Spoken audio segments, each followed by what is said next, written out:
on the St. Louis team, we have who's on first, what's on second, I don't know's on third. That's what I want to find out. I want you to tell me the names of the fellas on the St. Louis team. I'm telling you, who's on first, what's on second, I don't know's on third.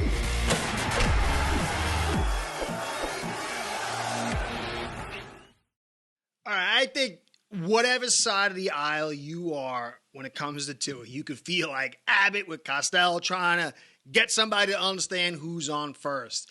It is very, very, very murky conversation when you try to get here and get there on your opinion. They're so diverse and so extreme for the most part. And so I heard Chris Sims, his take on Tua the other day, and as I did last year, I had to go back and give my 2 cents on where I felt like he missed the mark. Now, Dolphins are on his team. He's got to cover the entire NFL. This is my team. I study them all the time. So I'm going to go over some of the points that I think are wrong. I mean, just fundamentally, provably wrong. That is not to say he doesn't have any value. I like Chris Sims a lot. I think he's an excellent evaluator. I think he's a former professional player. He's a very smart guy. I like him. Nobody gets everything right.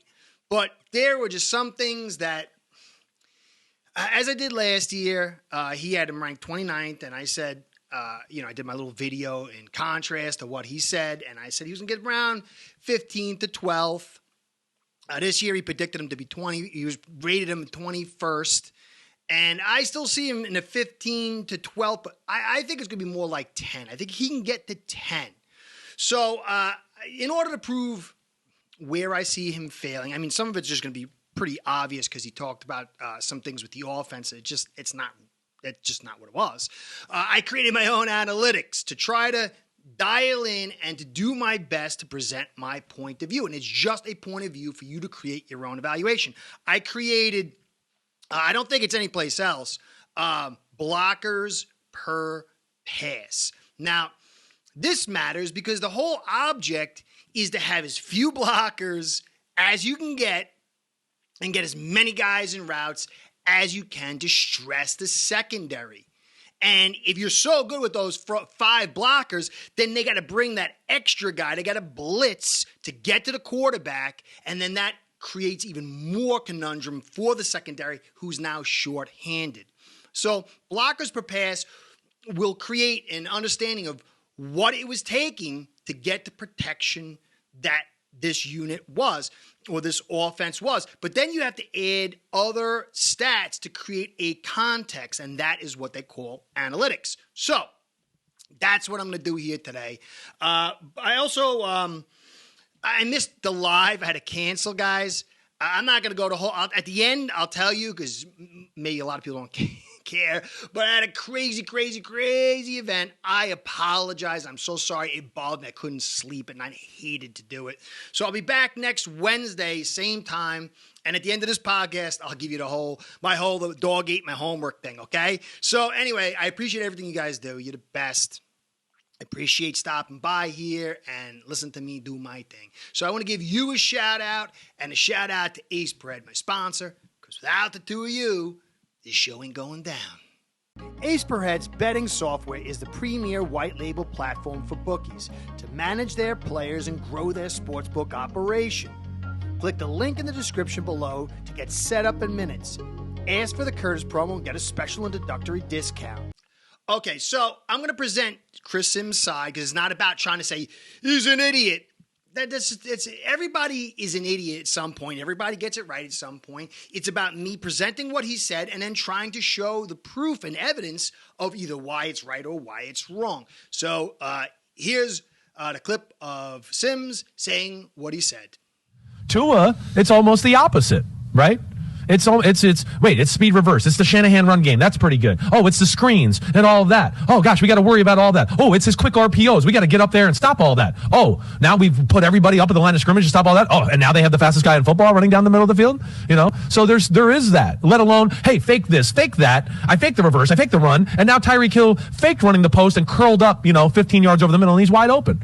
So they know how to use it all together the right way. Speed reverse. He said, teams fear the speed reverse, the wide receiver, getting the football and hitting the perimeter, and that puts a lot of fear into the defense, and that helps Tua with the passing game.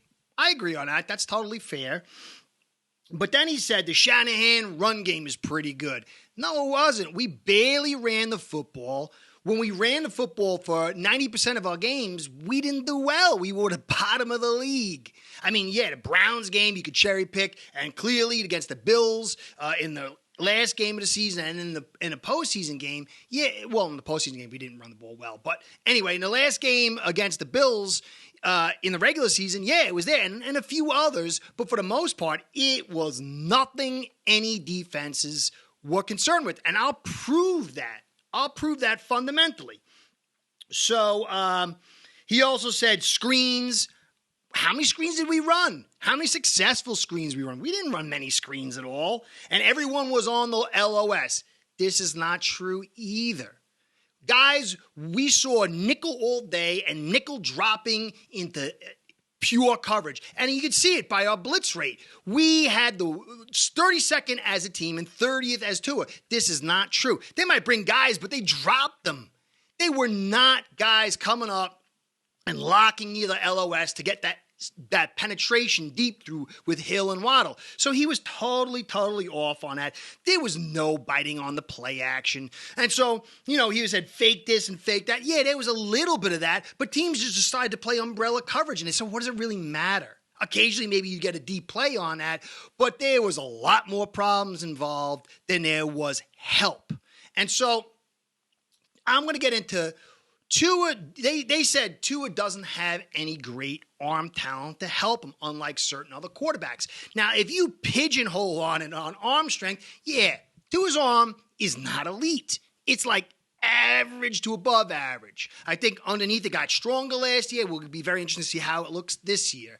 And there's a lot that goes into that. Your mechanics, your core strength. There's so much that goes into this stuff. He's never going to be Allen. He's never going to be Mahomes. But that's not just what an arm is. An arm is also its release. Now, he said last year in his review that Tua, when you first look at him, you notice he's slick. And there's like a little drop about his release. Now, if you go back and look at me, all the way back from 2020, I kept putting this release as the highest quantity of his physical talent, a legit elite talent. It was clocked to be faster in the release than Marino. It is ultra fast, and it's been saving him for years, and I'm documented in saying that. And I'm going to use this release as an actual elite talent of the kid that helps him. They said he's perfect for the system. He is a system quarterback. Tua is a system quarterback. Montana was a system quarterback. Brady was a system quarterback. Cousins is a system quarterback. There's loads. Breeze was a system quarterback. There's loads of system quarterbacks. You create a good system for them, and then they can thrive through that with their talents. Obviously, it takes the cerebral acumen for them to thrive the most, but there's nothing wrong with being a system quarterback. There's nothing wrong with a guy who fits a system perfectly. And this Tua fits this system. This release, as well as his ability to throw a touch, his agility to throw off angle when a guy's in his face is a big, big deal. And I'm going to show that here. Okay, so now, if you take a look at Tua, they said, well, one of the yellow guy next to Sims said, well, hey, he was number one in completed depth of intended air yard completions, number one. And Sims kind of poo-pooed it and said, well, yeah, just because he threw deep doesn't mean he's got a cannon for an arm. If you're trying to justify the depth of his passes to validating his arm, that's not what it's about. He's getting that through the scheme, through what they're doing, but it's also the quick release and his ability to throw into location. So it is more than one way to make an omelet here. So he was number one in completed air yards, number two in intended air yards. So you have to understand what it is. This offense was very, very vertical. And when it's very vertical, that means you have to hold the ball a little bit longer. It makes it a little bit more difficult to complete the pass because it's deeper. And so it really puts a stress on the blocking unit and on the quarterback to get these depth of passes. And no, it wasn't through the arm strength, but it was through these other things. Now, he was 19th in pressure, and I know some fans were saying, well, the offensive line was blocking great. I mean, he doesn't get that much pressure. 19th in pressure, which is not a lot of pressure. But how was that lack of pressure created? It's not just about the one stat. It's the context on how it's generated. And when you look into it and you understand, then you start going, wow, this guy too is doing a little bit more than maybe it seems on the surface. And it will be clear, okay? So he was he was 12th in least time to throw, either pressure or design, 2.3 seconds. And so that 12th quick throw rate, the pressure should have been even less because he was throwing so quickly. The quicker you throw the football, the easier it is to protect. But that wasn't the case. So further, he was blitzed 30th. There was no blitzing. They were bringing 4 guys. He was throwing as quick as he was and still getting 19th pressure. But then it goes into something else that I'm going to deal with. Now, Goff was number 1 at 186 because he had a good old line. They had to bring extra pressure to try to get to him. With Tua, they didn't need to do it. Now, he was the 3rd most in play-action passes at 159, but 18th in total attempts. That's an insane amount of passes. What would he have been if he had a full season, 250 or 200-something more passes? It would have been nuts. But this play action is the key, and I'm going to show you in a second. So let's take a look at this graphic here. It will be Mahomes and the Chiefs, Burrow and the Bengals, and Cousins and the Vikings, and Tua and the Dolphins. And we'll do a cross-selection of information to create this understanding with my handy-dandy new analytic. Okay, so intended air yards, Dolphins were 5th. Attempts, 12th. Blitz, 32nd. Play action passes, 2nd at 199. Pressure, total pressure 6. So when Tua was out, pressure got generated even higher. So Tua was doing a lot with that release. You could see what that release was doing compared to Skyler and Teddy. And then here's my stat, blockers per pass, 5.5. Now here's the Chiefs, 23rd intended air yards, starkly different. That was a very conservative offense compared to the very aggressive offense of the Dolphins. 5th in attempts, 9th in blitzes. They were blitzing this unit, partly because this offensive line was so good. Play action passes, 10th, 148. Pressure, 17. So very almost near pressure of the Dolphins. But blockers per pass, 5.2. They were sending tons more guys into the secondary than the Dolphins. And you'll say, well, it's only 0.3. It's a lot when you factor it in over the course of games. And then when you factor in the play actions, and I'm going to get that in a second. Now, the Bengals, 27th intended air yards, even more conservative than the Chiefs. 7th in attempts, more volume than the Dolphins. 30th in blitzes. Nobody was blitzing them. They were playing coverage. And play action passes, 95, 30th. They were not doing play action. And 30th in pressure. So even though this offensive line had its problems, there was limited pressure, there was limited blitzes, and there was limited play action. And their blockers per pass was 5.2. And this gets accentuated by the fact that they weren't running lots of play action. I'll get to the play action part in a second. Now, the Cousins and the Vikings tied for 19th in intended air yards. A little bit more aggressive, but still conservative. 3rd in attempts, 8th in blitzes. They were getting blitzed a ton, even more than the Chiefs. And they were number 1 in play action at 207 and 10th in pressure. So they were getting pressure, just not as much as the Dolphins. And blockers per pass, 5.53. So just a little bit more than the Dolphins. But there's a caveat to that. I'm going to dial into that in a second. So you can see the numbers here of the blockers per pass, but then you've got to factor in the play action, the amount of play action compared to the passes thrown. And why? Because you have to understand, when you run play action, you got, 2 running backs and you're 21 and 1 tight end, or 12 personnel, 1 running back and 2 tight ends, and they all stay in the box faking to look to block, and then you got the 2 receivers going out. Sometimes you might have 3 receivers if you run a 3 wide receiver, but for the most part, a lot of that stuff, especially with the Dolphins, was 2 wide receiver set. So you only got 2 guys going into routes against usually, 5, 6, and 7 guys, depending on how they're biting. But no one's really biting on us. They ain't blitzing. Blitzing means, hey, this offensive line is doing good. We got to get extra pressure. They didn't care about our pressure. And nobody believed in our run game, except a couple times we really kicked off, and we were seeing nickel on top of that. And so Tua, he has to throw into loaded secondaries with 2 wide receivers. But when you really understand that he got 19% pressure with 22% blitz, so almost equal. The blitzing brought pressure. And then he was 30th, which was 30th still. I mean, that's a low amount, that 22% of blitzing. But he had 159 play action passes out of 400, almost 50%, 40%. So 40% of his pass plays were most likely 2 wide receiver routes on people not biting on play action. Defense is not blitzing. This makes it extremely hard. And he was able to do this through his anticipatory throws, also through the motion, which is totally fair, through the scheme, through the speed, but also his quick release. Go back and look. That quick release allowed him to get into those pockets of those zones. Because when a defender's looking, he's looking at the arm, and the quicker it comes out, the harder it is to react.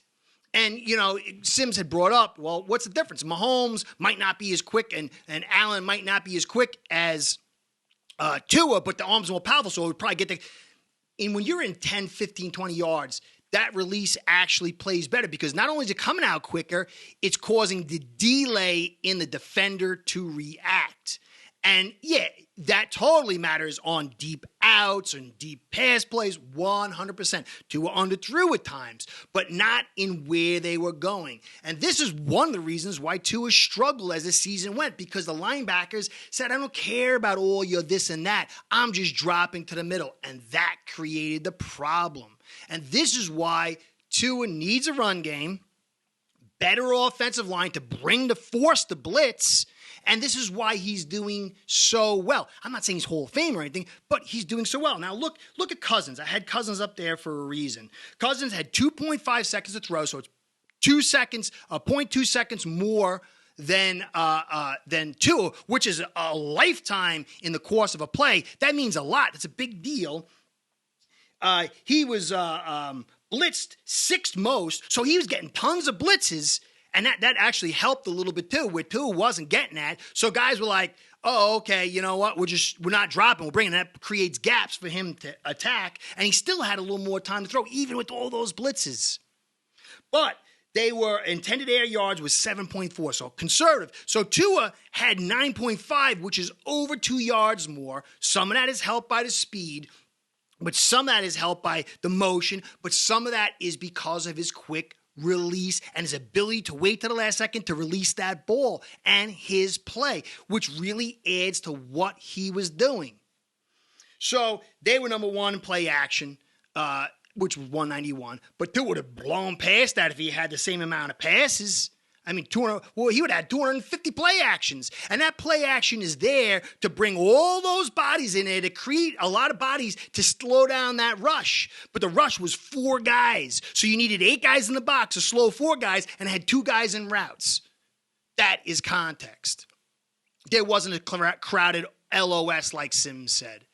Tua's fast release, the speed of the receivers, and his ability to throw into with anticipatory throws into coverage and to sneak it past there with the quick release is how he did as much as he did with as little help from this offensive line as he had. They ran a lot of play action for a reason. They knew they couldn't protect well enough. If it had been effective protection, the blitzes would have been tremendously higher, and they weren't. Sims great guy, but I never see him factor that in. With Mac, he said Mac's OCs, they were terrible, and you have to see why he played bad, and that's why he put him one ahead of Tua. But then he said Tua only threw 1 yard over the line the year before, and everyone was making fun of it because of his arm. But he didn't factor in the 3 OCs and the worst offensive line I'd seen in 43 years of watching Dolphin football. Offensive line is primary. Secondary is receivers. Just go look. Clayton and Duper and Marino and Dwight Stevenson. And Clayton and Duper and no Dwight Stevenson.